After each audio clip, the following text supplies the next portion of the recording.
The Black Cottage by Robert Frost.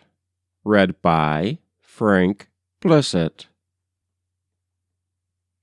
We chanced in passing by that afternoon to catch it in a sort of special picture among tar-banded ancient cherry trees, set well back from the road in rank lodged grass, the little cottage we were speaking of, a front with just a door between two windows, fresh painted by the shower of velvet black.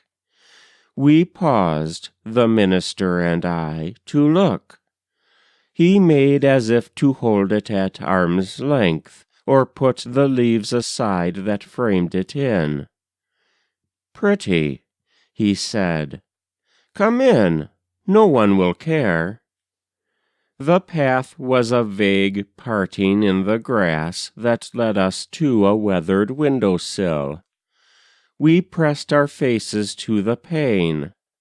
"You see," he said, "everything's as she left it when she died. Her sons won't sell the house or the things in it. They say they mean to come and summer here where they were boys. They haven't come this year. They live so far away. One is out west. It will be hard for them to keep their word. Anyway, they won't have the place disturbed." A buttoned haircloth lounge spread scrolling arms under a crayon portrait on the wall, done sadly from an old daguerreotype. That was the father as he went to war. She always, when she talked about war, sooner or later came and leaned, half knelt, against the lounge beside it, though I doubt if such unlifelike lines kept power to stir anything in her after all the years.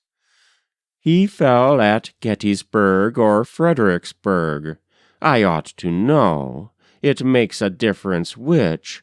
Fredericksburg wasn't Gettysburg, of course. But what I'm getting to is how forsaken a little cottage this has always seemed. Since she went more than ever, but before, I don't mean altogether by the lives that had gone out of it, the father first, then the two sons, till she was left alone. Nothing could draw her after those two sons. She valued the considerate neglect she had at some cost taught them after years. I mean by the world's having passed it by, as we almost got by this afternoon. It always seems to me a sort of mark to measure how far 50 years have brought us. Why not sit down if you are in no haste? These doorsteps seldom have a visitor. The warping boards pull out their own old nails, with none to tread and put them in their place. She had her own idea of things, the old lady, and she liked talk. She had seen Garrison and Whittier, and had her story of them. One wasn't long in learning that she thought, whatever else the Civil War was for, it wasn't just to keep the states together, nor just to free the slaves, though it did both. She wouldn't have believed those ends enough to have given outright for them all she gave.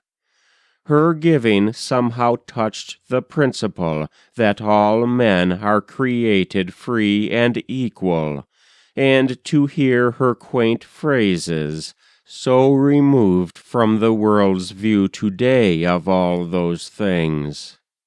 That's a hard mystery of Jefferson's.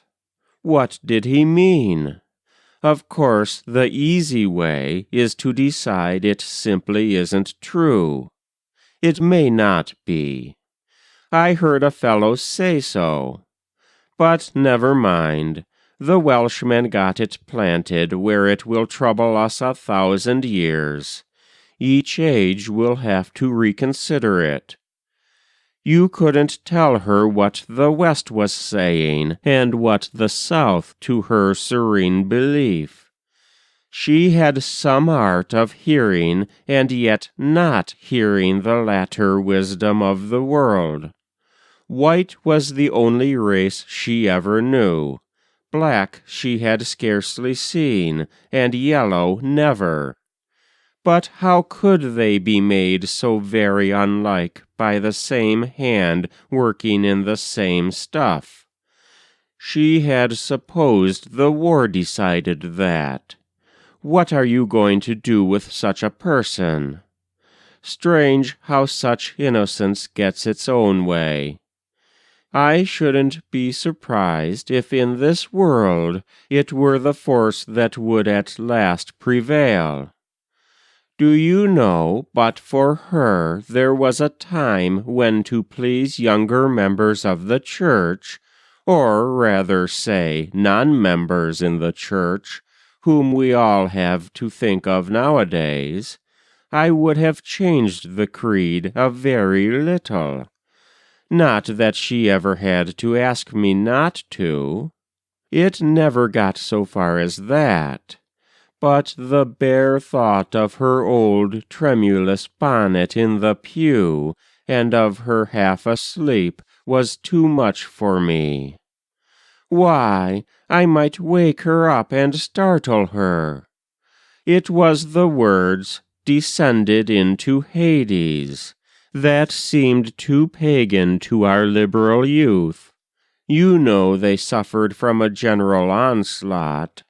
And well, if they weren't true, why keep right on saying them like the heathen?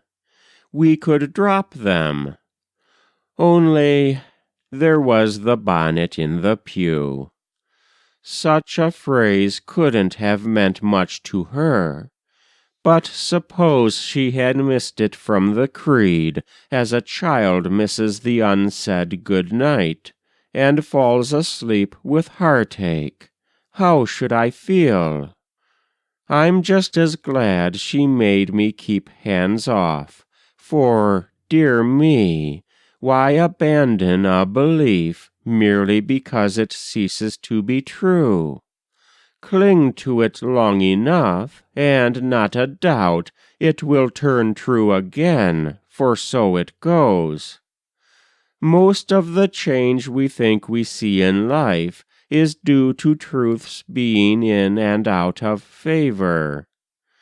As I sit here, and oftentimes I wish I could be monarch of a desert land I could devote and dedicate forever to the truths we keep coming back and back to. So desert it would have to be, so walled by mountain ranges half in summer snow, no one would covet it or think it worth the pains of conquering to force change on. Scattered oases where men dwelt, but mostly sand dunes held loosely in tamarisk, blown over and over themselves in idleness. Sand grains should sugar in the natal dew the babe born to the desert. The sandstorm retard mid-waste my cowering caravans. There are bees in this wall. He struck the clapboards. Fierce heads looked out. Small bodies pivoted. We rose to go. Sunset blazed on the windows. That was The Black Cottage by Robert Frost. Read by Frank Blissett.